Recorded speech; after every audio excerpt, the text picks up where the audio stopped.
Good evening, Vietnam. Oh, no, Palm Springs. First of all, this is another great episode of The Doctor and the Goodfella. I first want to thank everyone out there who has been giving us likes and subscribing. Our numbers are astronomical, and that's because of you beautiful people. And I hope we can keep it interesting enough for you to keep tuning in. Today, we have a little different subject matter. Some people, especially people I know, are going to get offended, and maybe look at me like, what? But it's something that needs to be spoken about because we're going to show the government in how they use people. And they just throw those people away. And, it's an individual choice. I'm going to set up the table. Listen to me, huh? I'm going to set the table. I'm going to set the table. Someone's going to take it away. And we'll see. Or maybe you'll be able to send us some emails and what you think of our government, who unfortunately I love and respect. I mean, I do believe I'm patriotic, but I do know that they use people. And this story is true. It could be fact-checked. So here we go. First of all, our distinguished doctor, Dr. Ron Gordon, our marketing director, Miss Mary. Hello, wonderful and people. The CEO of The Lifestyle, Miss Vicky. Now. Hello. Hi, baby. So, Ron, we've been friends 67 years. Yes. When I was incarcerated, I never knew any of this. I probably would have tried to talk you out of it, and I would have seen if you could have come with me to one of my guys or my cousin and let them mediate and make it easier for you. But instead, you did what America does. America goes and runs for protection like they're supposed to when outside sources decide to threaten them for no good goddamn reason when they never should have been doing business with you to start with. I've been preaching that for 50-some-odd years in the streets. So, Doc Gordon, how about letting our audience know, and I think the ladies are going to chime in, and they're going to ask some questions also. Run with your story, sir. Well, we left off basically previously with calling the FBI, my contact there, and him hanging up on the phone. That left me in a very bad position regarding the situation. So I really was not sure how I was going to deal with any of this, but I knew the one thing I had to do was whatever U.S. Customs was asking me to do, according to the U.S. Attorney, who was Charles Rose at the time. And I followed everything basically precisely until the day of the arrests, all the arrests, which was somewhere around October 29th of 92. And I was supposed to be involved with 3 of those, and the last of which would have been the main guy who threatened me, which was Sal Caruso. The issue being that in spite of what Angelo had to say about not using individuals like myself, they used people like me, I believe, because they would be scared, they would be fearful of the threats, number one. Number two, they wouldn't talk because they were told that they were going to be given a lawyer. But under those conditions, my thoughts immediately was, they're not going to protect me. I'm nobody with them. they're going to protect their own guys. And that's the reason why I chose to try to ensure the fact that I was not going to be spending time in prison for something that I was being basically forced to do. But you never know what the situation was, because I can guarantee you, based on the U.S. attorney and his comments to me, their thinking was I was a wannabe. That was their initial attitude. What was interesting about it, unfortunately for me, was I was the middle guy. And I knew both sides. And they actually were able to tap me to get everybody, which created, of course, a problem. One of the guys in there was the captain of Gambino crime family's youngest brother. The youngest brother used to work for the brother in his Key Foods. The problem was that this younger brother knew what went on and hated his older brother. And the older brother, Patsy Conti, was being charged with murder. He had ordered a hit in the World Trade Center before the first bombing. And the problem was that the brother had some knowledge of all of his illegal workings, and he would, in order to get out from underneath his charges, would talk. Who would they want you to rat on? I mean, did they want you to talk? Everybody, both sides. Everybody on both sides. Sal, Yes. who's ordering me to do the checks, do everything with the checks, and then at the end, who to go to get the money, the checks cashed and or money laundered. It was a double-edged sword for you, really, because you were what you do if you don't, damn if you don't. You know what I'm saying? If you don't do it, you're fucked, and then you do, Exactly. You're fucked either way, from the FBI or the mob. But you're Well, fucked. if I would have stood up to him, probably nothing would have happened, because I don't think he would have gone. But Yeah. how would have I known that?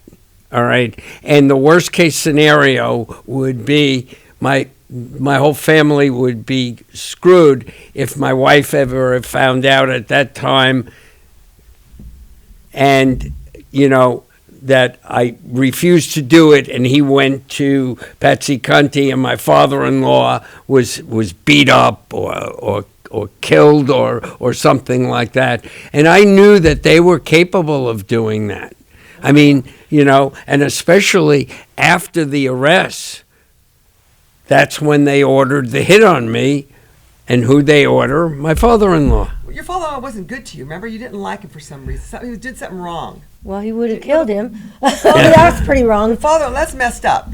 My father-in-law, the only thing he didn't like about me, actually, was very early on, because I was actually still married at the time. I started dating her, although I was already long gone from the first wife, and I was in the middle of a contested divorce. Yeah. She wouldn't divorce me. Yeah. She was looking for every excuse, but Kill you, but not divorce you. I got it. so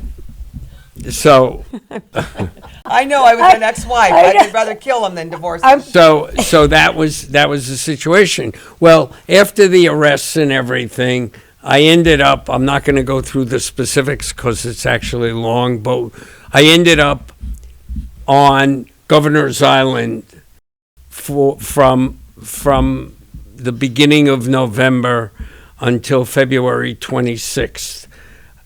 The day of the first World Trade Center bombing, I left New York to go into witness protection. Now, prior to that, the whole concept of that was a discussion with Charles Rose. Up to this point, nobody knew about the FBI agent. When I went into the U.S. Attorney's offices in downtown Manhattan that day, my wife was being picked up and brought in to talk. We were going to talk with the U.S. Marshal Service, their representative on witness protection. I had a conversation. I was in with Charles and Elaine, who was the lead for U.S. Customs on the investigation.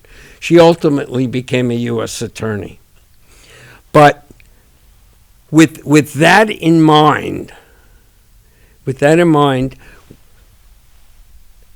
she got a phone call, and Charles said, "Don't worry about him. You can leave him here alone." She left. She left, took a phone call, and was out for a while. They were waiting for my wife to come in, and during that time, I told him, "Please don't stop me. Don't do anything. Take whatever notes you have. Take an audio of me, whatever. Here's the deal." And I explained the situation about the FBI agent. Never to be discussed again. Never. Ooh, who did he know? All Who right? did he know? And Somebody I knew was something I somewhere. was stuck, not knowing anything. And here I was to make a decision as to whether I'm going to go into witness protection under the circumstances. We discussed it. He said, "All you have to do is move away, and you'll probably be fine." Except that I had to go back to work. Mm-hmm. All right. So luckily, I was able to get disability because I was away. Although I was working while I was in New York, out of the hospital, they would pick up. U.S. Customs would pick up my work, and then we would go on other kinds of things, and I would do the work during the night. All right, and we taped everybody, whether it was on a phone or in person. Everybody that I had direct contact with were taped. Mm-hmm. Well, I didn't give you the background of how they got to me, but one of the people who was cashing the checks was picked up before me, and he got them to me. Did he drop dime on you? Did he tell on you? Dropped a quarter. Oh, for sure. For sure. He was looking for a way out as well. He got caught trying to cash the checks in Mexico. But stop right there. I'd like to correct you on something, especially for our audience. When I say the government and or people like myself, criminals, what would I expect you to do if we're doing business and a man that's going to be a doctor, a lab technician, whatever you want to call yourself. You even started, if I'm not mistaken, as an X-ray tech, or not a, No, I was a respiratory therapist years before. Right, okay. Well, what would I expect you to do if you got picked up, like the guy that was cashing the check? Do I expect him to say, "I don't know what you're talking about"? Well, no, I have no that's why let me deal with my people. I'm not saying it can't go bad, because we know how many wise guys are in a program today. I can name at least a dozen. But the idea is that that's all I mean about saying to you, a guy that works in Mount Sinai Hospital, he's telling you what he is. He's telling you what his career is. He's got 3 kids. He's got a wife. He's got a home. He's making some investments. You'd be the last person that I ever turned to. People I did business with, they didn't do no time. I didn't go to a professional, to a doctor. I went to a street guy, maybe an up-and-coming associate. And I did business. All my friend, as you know, William McLean and the McLean gang from Baltimore, or any of those guys. That's all I meant. You'd be the last person I wouldn't even want to talk to you about the fact that I got a traffic ticket, because I understand your integrity and where you're coming from. That's what I mean. So, this podcast, I want everybody to know we're not hiding anything. Excuse me. I am getting old. Left and right will come together to make sense. And that's all I'm saying. I can't condone what you did.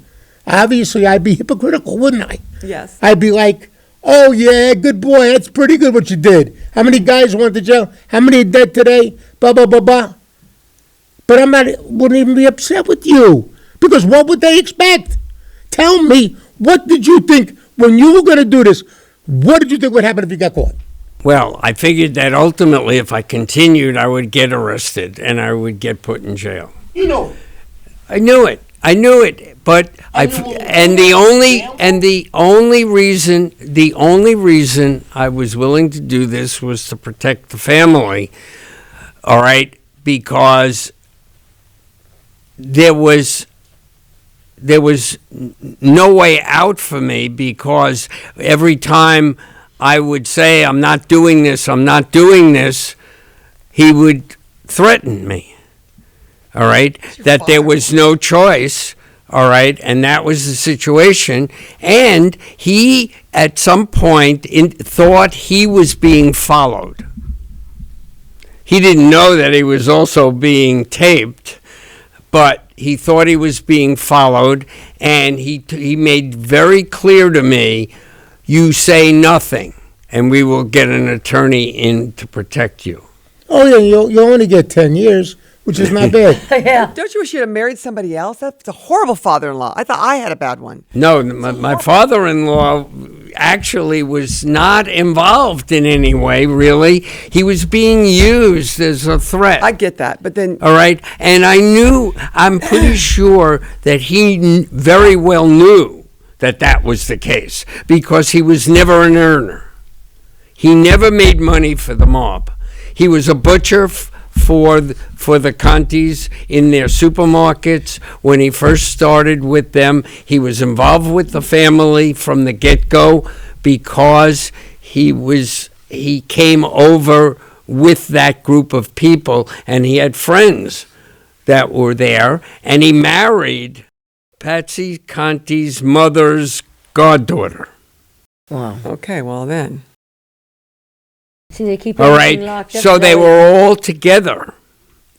All right, my mother-in-law was Patsy Conti's mother's goddaughter, and then and my wife's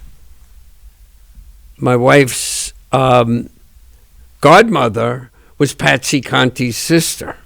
The connection. Everybody has a connection. All right, it was all there. They were they became the basically the real family. All right, and that's the reason why I was afraid overall to do a real confrontation, because there was too much connection, and what you didn't hear yet was I canceled the wedding the first time around with the pizza connections, because I hadn't contacted the FBI agent as yet. That was number one. Number two, I didn't want to deal with all this illegal stuff going on. I knew somebody was going to get nailed at some point. How many, the pizza but did thing- you actually, I'm so sorry, Vic, you got, In the pizza connection, was it just drugs or was it trafficking and drugs? We and did not see the drugs at all. All right? The drugs were going through others.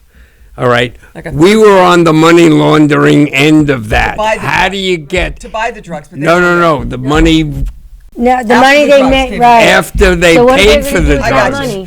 And to get the money I back got to Rena in Sicily. Yeah, but okay. what were you? Oh, I wonder did what they- connection that has to do with my family. But what they want It's you to another do? whole segment here with Cash her family. checks? No. No. They wanted me to take a check. It's- And that's why I brought up the question to your cousin, all right? Because a guy from Wall Street would bring a canceled check and say, we need this one copied, and he was going to give us numbers to put on it, names on it, etc., all right, and how to cash them, all right. This went through about 6 times, none of which, 5 or 6 times, none of which paid off a penny. And the guy got squeezed in Mexico. All right. So now you've got a situation. But another mobster who I believe that Sal Caruso answered to was a guy by the name of Napoli. Now, his name, Tom Napoli, which is very interesting because both of his brothers ended up, one was deported and ended up in Venezuela for selling drugs in this country. And his middle brother spent 8 years in jail as well. All right. And he was involved with these checks because he got the checks from a company that was interesting, company owned by John Gotti at the time. Wow. And there were checks that were stolen, apparently. They had to be, but No they were kidding. real checks. They didn't have to I'll be darned. copied What a coincidence. or printed out. And believe it or not, those checks, when they were finished and submitted, got paid. And all hell broke loose after that. All right. And it involved people in Canada, people in Texas, people in Mexico, people in all over the place. All right. Some people I don't even know. I have a question. It's kind of odd. How come your family didn't go with you on witness protection? I'm curious. 'Cause I've known a lot of people, the families get to go with them. They could have. My wife chose not to come. Seriously? And then with a lot of begging and pleading to get my kids back, all right, she finally agreed to come after they finished high school. Not high school, but school. And that's why they came the end of June. Well, during the time that you were hiding out, did you get to call the kids? Oh yeah. But And that could have they been traced. and they every 2 weeks I could call the kids from the payphone. Okay. All right, All right. and just keep putting the money in, and Could you and then I imagine being- could also they would set up like a long weekend for me to go, or we went away on holidays securely, very securely, because I was, I was being held on. I mean, I could have left. Yeah. I Oh, could no, have just gone home. Yeah. I mean, but that was not my choice, and that's why ultimately with the witness protection, I chose witness protection because it was a clean break. Well, you didn't go home because you weren't getting any home-cooked meals anymore, Well- and there was no sexual relationships, so why not stay at Governor's Island? Did you ever hook up with anybody random while you're? He did in I'm Wisconsin. asking. I'm asking. No. You know the quick girl or girl you're sitting having a sandwich at a park? The next, did you ever see my cousin, not my cousin, excuse me, the one with Steve Martin, something Blues, where he went out there in a silk suit in a witness program, cutting the lawn with his pointed shoes. I'll get the name of it. But the moral of the story is this. Look, there's more to this story. I'm going to ask him not to give it up today. I'd rather do the episode of Who Shot JR? I just wondered if Because you had any kind of 90,000 people watched it on TV on Friday night, and I was one of them, I wasn't. because I wanted to know. Never watched Well, that you show. I really wanted are. to know who Never shot watched it. You're JR, too. really never part of America. I don't know where you came from. You don't even have a headlight, and you got a pet lizard. Again with the headlight. Yeah. Okay. And the pet lizard. And the lizard Boy, in are my you car. in trouble with this headlight, man? Here's what we'll do. We gotta go get you a headlight. I think it's very interesting. Some I would understand, other things I wouldn't understand. 7 incarcerations, Jeez. but you're my buddy. And I would back you up by saying, hey, once again, I don't want to be repetitive. Why a guy working in Mount Sinai Hospital do you want to use? Because when push comes to shove, white collar crime. You're going to get caught. And then they're going to say to you, let's see. All right, you know what? Your first time offense, and you're probably only level 1. So, 10 years. And you're like, huh? Is there a hospital I can work in? Yeah. We'll send you to Rochester. Or we'll send you to Long Beach. Well, Charles gave me a very good choice. His choice was, he said, you're looking at 120 years. Now, I was in my 40s, and I said, I don't think I'm going to live that long. Still feeling the effects of the 2 glasses of wine at dinner, all right, with the U.S. Customs agent. And then he says, well, if you're willing to agree to this deal, to do whatever the U.S. Customs agents want, we'll give you a free pass of 5 years. Oh, God. But my question to you is this. Did you do something to break the law? In actuality, yes. Did you keep the money? No. Oh, God. You gave it There back? was no money. You got- There was never a There penny. was always checks.